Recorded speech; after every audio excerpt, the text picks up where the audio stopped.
নমস্কার বন্ধুরা, ভাবুন তো একটা মজার দৃশ্য। জঙ্গলের মধ্যে এক বিশাল হাতি হেঁটে যাচ্ছে, তার পথে ছোট্ট একটা ইঁদুর দাঁড়িয়ে লাথি মারে। এখন হাতি কি করে?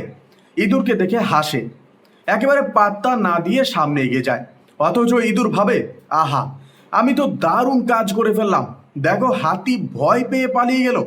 বন্ধুরা, ডোনাল্ড ট্রাম্পের অবস্থাটা এখন একদম এই ইঁদুরের মতো। তিনি ভাবছেন ভারতের ওপরটাই বসিয়ে যেন দুনিয়ার সব থেকে বড় কিছু অর্জন করে ফেলেছেন।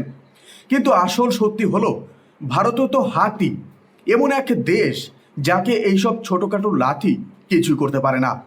ভারতের মার্কেট এত বিশাল, এখানে এত মানুষ, এত ভোক্তা, যে চাইলে আমেরিকার ওপর নির্ভরই করতে হয় না। আমেরিকার সাথে বাণিজ্য কমলেও ভারত সহজেই 10টা নতুন দেশ খুঁজে নেবে জিনিস বিক্রি করার জন্য। আর আমেরিকার এক্সপোর্ট, সত্যি বলতে ভারতের তাতে তেমন কোনো দরকারই নেই। এটা আমি বলছি না, বরং আমেরিকার নামী অর্থনীতিবিদরাই বলছেন। টিভি শোতে গিয়ে তারা খোলাখুলি স্বীকার করছেন ট্রাম্পের ভারত নীতি আসলে ভয়াবহ ব্যর্থতা। এটা কোনো ভারতীয় মিডিয়ায় নয়, বরং সরাসরি আমেরিকান মিডিয়ায় বলা হয়েছে। এখন প্রশ্ন হচ্ছে, কেন আমেরিকার ভেতরেই ট্রাম্পের এই নীতির বিরুদ্ধে এতটা ক্ষোভ তৈরি হয়েছে? দেখুন, আমেরিকার বড় বড় থিঙ্ক ট্যাঙ্ক, কৌশলবিদরা পর্যন্ত বলছেন যে ট্রাম্প ফরেন পলিসির দিক দিয়ে গত 70 বছরের মধ্যে সবচেয়ে ব্যর্থ প্রেসিডেন্ট। আমেরিকান হেরিটেজ ফাউন্ডেশনের Asian studies director Jeff M Smith তো সরাসরি টুইটে লিখেছেন, যদি ভারতকে নিয়ে সম্পর্ক ভাঙ্গায় বিজয় মনে হয়, তবে আমি হারতেই রাজি। কল্পনা করুন, এত বড় স্ট্র্যাটেজিও ট্রাম্পকে বলছেন যে তুমি আমাদের ইতিহাসের সবচেয়ে বোকা সময় তৈরি করেছ। এবার আসুন অন্য দিকটা দেখি। শুধু কৌশলবিদ বা অর্থনীতিবিদ নয়, আমেরিকার শক্তিশালী কমিউনিটিগুলো ট্রাম্পের বিরুদ্ধে কিন্তু সরব হয়ে উঠেছে। যেমন জিউস কমিউনিটি, যারা আমেরিকার রাজনীতিতে ভীষণ প্রভাবশালী, তারা সরাসরি বলেছে যে ভারতের বিরুদ্ধে ট্রাম্পের নোংরা ভাষা আর ট্যারিফ পলিসি একেবারেই অগ্রহণযোগ্য। তাদের যুক্তি খুব পরিষ্কার, ভারত হলো টাইম টেস্টেড অ্যালাই, শুধু আমেরিকার না, ইউরোপেরও। এমন মিত্রের সাথে অপমানজনক আচরণ করা মানে হলো নিজেকে হাস্যকর বানানো। এমনকি যেসব ডেমোক্রেট নেতাদের সাধারণত ভারত বিরোধী মনে করা হয়, তারাও এবার ভারতের পাশে দাঁড়াচ্ছেন। তারা বলছেন ট্রাম্প যা করছেন সেটা একেবারে ভুল।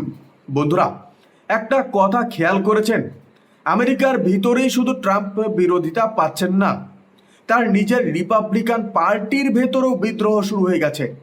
অনেক মন্ত্রী প্রকাশ্যে বলছেন ট্রাম্প আসলে ভুল লোকদের কথা শুনছেন, বিশেষ করে তার উপদেষ্টা পিটার নাভারো, যিনি প্রকাশ্যে ভারত বিরোধী। অনেকেই বলছেন যে নাভারোকে যদি এখনই সরানো না হয়, তবে আমেরিকার জন্য বড় ক্ষতি হবে।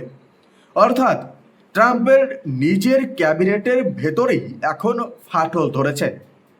কিন্তু আশ্চর্যের ব্যাপার হলো, ভারতের প্রতিক্রিয়া একেবারে কিন্তু আলাদা। ট্রাম্প যতই ট্যারিফে চাপান, যতই অপমানজনক ভাষা ব্যবহার করুন, ভারত কিন্তু কোনোদিন আমেরিকার বিরুদ্ধে বাজে শব্দ ব্যবহার করেনি। ভারত কোনোদিন আমেরিকার কোম্পানিগুলোর ব্যবসায় বাধা দেয়নি। অথচ আমেরিকান কোম্পানিগুলো ভারতের বাজার থেকে প্রতি বছর অগণিত বিলিয়ন ডলার মুনাফা নিয়ে যাচ্ছে। ভারত বরং ধৈর্য ধরে কূটনীতিক ভঙ্গিতে কিন্তু সব সামলাচ্ছে। এটাই আসলে ভারতের আসল শক্তি, পরিপক্কতা, শান্ত প্রতিক্রিয়া আর আত্মবিশ্বাস। আর এই আচরণেই ভবিষ্যতে ভারতের সবচেয়ে বড় সম্পদ হতে চলেছে, এই কথাটা আমার মনে রেখো। কারণ আজ হয়তো আমরা তা ততটা টের পাচ্ছি না, কিন্তু আগামী 5, 10 বা 15 বছর পরে যখন ইউরোপ, পশ্চিমা বিশ্ব ভারতের দিকে তাকাবে, তখন তারা দেখবে ভারতই একমাত্র দেশ যেটা ট্রাম্পের মতো আমেরিকান প্রেসিডেন্টের সামনে দাঁড়িয়ে গেছে। চীন, রাশিয়ার বিরোধিতা করা স্বাভাবিক, কারণ তারা আমেরিকার প্রতিপক্ষ। কিন্তু ভারত তো মিত্র দেশ হিসাবেই পরিচিত। তবু ভারত অন্যায়ের বিরুদ্ধে মাথা নত করেনি, বরং দৃঢ়ভাবে দাঁড়িয়ে গেছে। এই দৃঢ়তা, এই আত্মসম্মান আন্তর্জাতিক অঙ্গনে ভারতের সম্মান কিন্তু বহু গুণে বাড়াবে। এবং বিশ্বাস করুন, এর ফল ভারত বহু বছর ধরে পাবে, অর্থনৈতিকভাবে, কূটনৈতিকভাবে আর সম্মানের দিক থেকেও। শেষ কথা, তাহলে বন্ধুরা, প্রশ্ন হচ্ছে, আপনাদের মতে ভারত ট্রাম্পের বিরুদ্ধে যে দৃঢ় অবস্থান নিয়েছে, সেটাই কি ভারতের ভবিষ্যতের জন্য সঠিক পথ, নাকি আমেরিকার সাথে মানিয়ে নেওয়াই উচিত ছিল? কমেন্টে আপনার মতামত জানাতে ভুলবেন না। ধন্যবাদ ভিডিওটি দেখার জন্য। আমরা আবার আসবো নতুন তথ্য আর বিশ্লেষণ নিয়ে। ততক্ষণ আমাদের চ্যানেলটি সাবস্ক্রাইব করে আমাদের পাশে থাকুন। ধন্যবাদ।